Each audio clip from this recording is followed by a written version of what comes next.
Hello, नमस्कार. जय महाराष्ट्र. मी मीनाक्षी. जावयांचा आणि मुलींचा अधिक मास झाला, आमच्या भाच्याचा झाला, त्याचप्रमाणे आमच्या मुलांचाही त्यांचे मामे लोक आणि मामी करणार ना, त्याचप्रमाणे आमच्या मुलांचाही अधिक मास साजरा होत आहे. आणि अधिक मासात ही विशेष परंपरा मामा कधीच सोडत नाही. म्हणजे हे सगळ्यात श्रेष्ठ समजलं जाते की आपल्या भाच्यांना वाण देणे. आणि त्यातल्या त्यात आमच्या इथे 4 मुलंच आहे आणि एकच आमची लाडूबाई आहे, तर ते ऑस्ट्रेलिया आहे MBBS करत. तर तिचे पण सारखे फोन येते होते, व्हिडिओ कॉल येत होते. तिला असं बिचारीला एकटं एकटं वाटत होते या सगळ्या गोष्टी बघून. तर मोठा मामा आणि मामी माझ्या मुलाचं, माझ्या ताईच्या मुलाचं म्हणजे औक्षवण करत आहे. त्यांचे पाय धुतले, त्यांना औक्षवण केलं, टिक्का लावला आणि त्यांना वाण दिलं.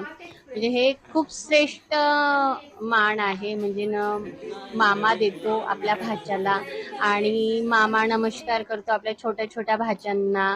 मामा लोक भाच्यांना नमस्कार करू नाही देत. म्हणजे आमच्याकडे विदर्भात ही पद्धत आहे असं. तर या सगळ्या गोष्टी आहेत छान छान. आम्ही सगळ्यांनी मस्त एन्जॉय केला, आमच्या मुलांनी पण खूप एन्जॉय केलं.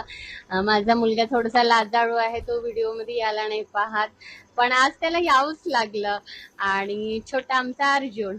आणि मग नंतर नंबर आहे साईचा आणि अनुजचा. म्हणजे आणि एक आमची परिणिता, म्हणजे आम्ही तिला शॉर्ट मध्ये परीच म्हणतो. असं अशा प्रकारचे आमच्या मुलांचे नावं आहे आणि हे नाव माझ्या वडिलांनीच ठेवलेले आहे. अशा प्रकारे बघा मोठ्या मामाने आणि मामीने म्हणजे त्यांना बघा नमस्कार वगैरे केलेला आहे आणि सगळ्यांची मजा मस्ती चालू होती. अर्जुनला गोड भरवलं, औक्षण करत आहे त्याला. हात खूप नाजूक आहे आमचा अर्जुन आणि अभ्यासात खूप हुशार आहे बरं का. आणि त्या म्हणजे आईचा लाडोबा आहे तो.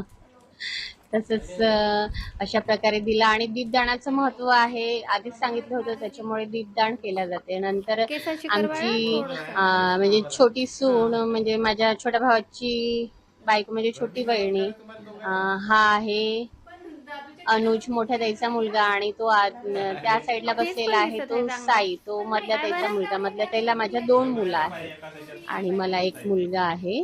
आणि माझ्या मोठ्या ताईला एक मुलगी आणि एक मुलगा आहे, जी MBBS करत आहे ती. आणि हा इंजिनिअरिंग. म्हणजे आमच्या इथले सगळे मुलं इंजिनियर बनणार आणि एक मुलगी आमची डॉक्टर बनणार.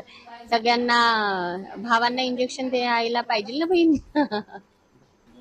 असं ती असती तर अजून मजा आली असती. बिचारी खूपदा फोन करत होती, तिला पण एकटं एकटं वाटत होतं असं. आणि माझा पण एक भाऊ पण नाही आहे, त्याच्यामुळे एक भाऊ पण कमी आहे. माझी मोठी वहिनी आणि भाऊ तो USA ला असतो, इडंटला.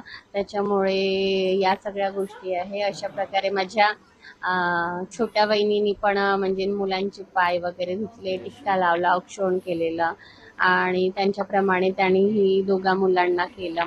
म्हणजे खूप खूप छान वाटते हो माहेरी आल्यावरती. असं सगळ्यांनाच वाटते, म्हणजे खूप कौतुक वाटते. आणि कसं मला तर वर्षातून एकदा यायला मिळते, दूर असल्यामुळे या येत जात राहते आमच्याकडे. तसंच दत्त जयंतीचा कार्यक्रम खूप मोठा सोहळा होतो, म्हणजे गाव जेवण असते, आजूबाजूचे लोक खूप छान.